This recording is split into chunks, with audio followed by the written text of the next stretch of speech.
welcome back to Sunny Life channel. Thank you so much guys for tuning in. To all my subscribers, thank you guys, and if you haven't subscribed yet, please don't hesitate to press the subscribe button and notification bell so that you don't miss any of my uploads. Skeem, Saam's STHOKO and her twin sister have everyone on a guessing game that include Sanelisiwe Majola. Guys, I was really confused. I always thought I know STHOKO, but from today, no guys, I don't.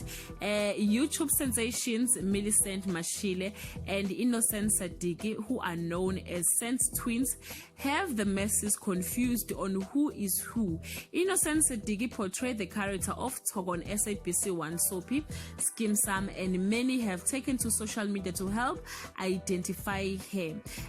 The talented twins, guys, they look alike, and yeah, the Twitter investigators decided to do some digging, but some also failed. The twins have been trending on social media, and the reaction of identifying them leave one in stitches.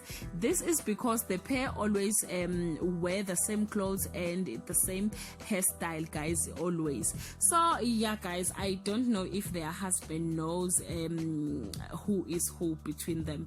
Check the Twitter comment, guys, and solve the problem yourself. Who is STHOKO in this picture? Till we meet again, I love you so much guys. Bye.